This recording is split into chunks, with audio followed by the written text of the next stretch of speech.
Welcome to another Solobitz. Slayer great weapon spec this time. Big hits, low defenses, all about the burst.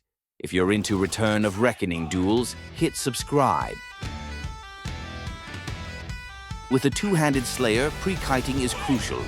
Most of your real damage unlocks only after the rage bar fills.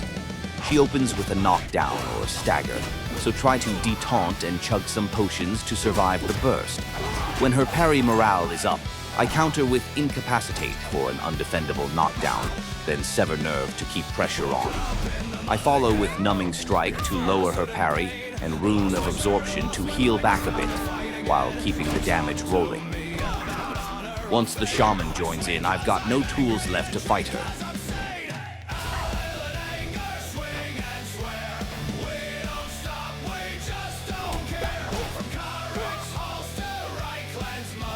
Pointless to chase unless you're sure you can catch the enemy.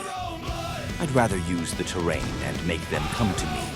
Shamans are still nearly unbeatable, but this way I've got a fighting chance. Once I get close, I snare him and keep the pressure up with Devastate and Enervating Blow. And don't forget the heal debuff. When he gets distance again, I'm not chasing. There's no way to catch him, but I can catch this other ugly gremlin coming around the corner.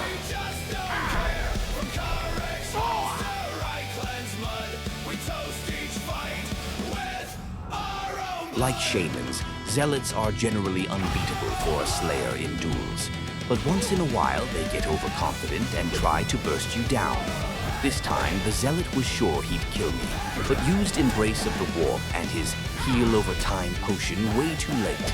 If you're playing ranged, remember the golden rule. Don't stand next to melee DPS. Against ranged DPS, use Charge and Flee wisely. You'll take hits while closing in. With this spec, we pre-kite anyway, so keep moving. Just remember, Flee drains rage, Devastate chunks about 2,000 hit points, and Enervating Blow blocks crits for 10 seconds. No pre-kiting this time. Morale's up, cooldown's ready, and the ganker's about to learn what real melee DPS means. Remember to like and subscribe, and let me know what you think of the voiceovers. Careful when chasing goblins. In Return of Reckoning, the real enemy is the terrain.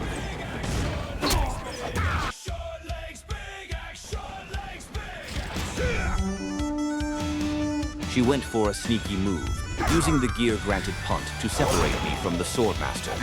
That tells me she's not a defensive witch elf. Low health pool, but she's going to hit like a monster. She should know I've got morale and full rage. She just doesn't know what that really means. The Slayer's got the tools to break even the toughest foes. Heavy armor. Doesn't matter. With enough pressure and parry debuffs, we can win the DPS race more often than not. Once my rage is up, I open with Enervating Blow and Devastate. Rampage would have helped, but yeah, I kind of forgot. Rune of Absorption comes only after a parry debuff, to squeeze out every bit of healing. I never use it during knockdown. That window's too short to waste on sustain. Instead, I treat KD as a burst mode. Pure damage while they're down, no mercy. The Slayer's not about patience, it's about timing, pressure, and turning every hit into a small earthquake.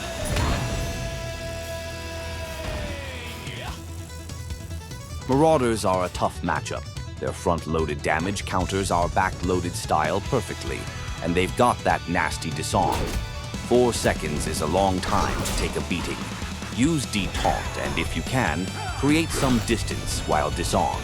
After that, it's business as usual. Parry debuff, Devastate, Enervating Blow, steady pressure, and a well-timed knockdown to finish the job.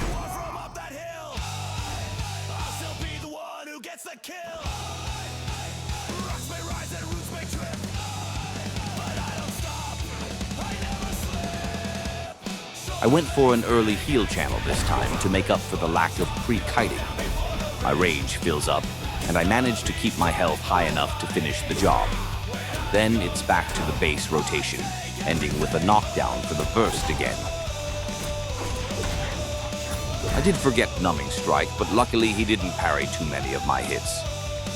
This witch elf is known to be very defensive, so there won't be any big burst damage. She mostly deals damage through witch brew. There's not much you can prepare for. Just remember the base rotation. Use your knockdown when it counts. Burst her down.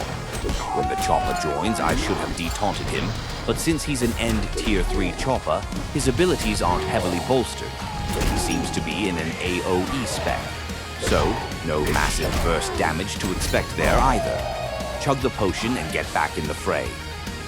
I start the fight with full rage, but accidentally use both parry debuffs at once.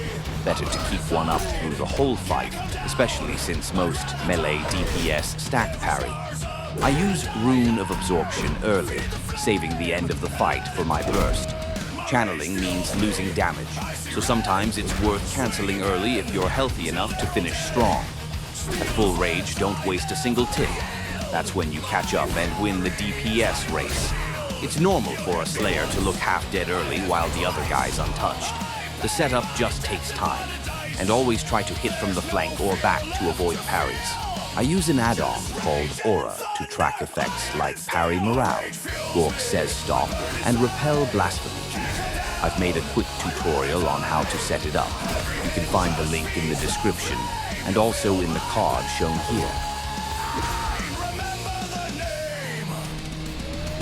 The disarm caught me in a bad spot, forcing me to use my heal channel way too late. I also used Incapacitate at the wrong time, and now I've got nothing left to counter his morale. As melee DPS, we've got an AoE detaunt. When I spot a witch elf sneaking up, I try to time it right before her opener. That alone cuts her initial burst in half. This time I missed it. After recovering, it's the usual rotation, debuffs, heal channel, and saving the knockdown for the burst window again. My rage fuels me, I burn inside. Can't come down, I'd rather die. Every hit just feeds the flame. You'll feel my pain. Remember the name. Remember the name. These are basically the same fights, same matchup, same spec, same gear. Just one small difference can turn the whole fight upside down.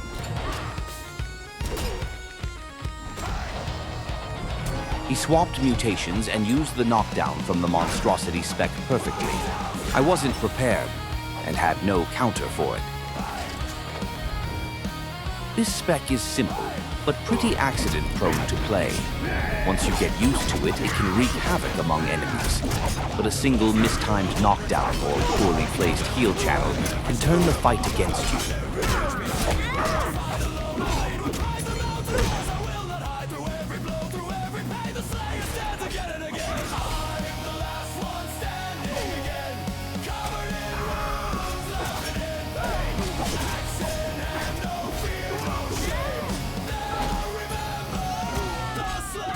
Disciple of Cain is a tough melee matchup, undefendable hits, high damage, and self-healing. Luckily, they're easy to avoid with no real gap closers, just a snare on hit. I pre-kite, then go in with Rampage, Devastate, and an Enervating Blow. My health drops fast, so I use Numbing Strike and Rune of Absorption. After the channel, Knockdown and Parry Morale are still ready, about 9 seconds where he can't heal through his channel.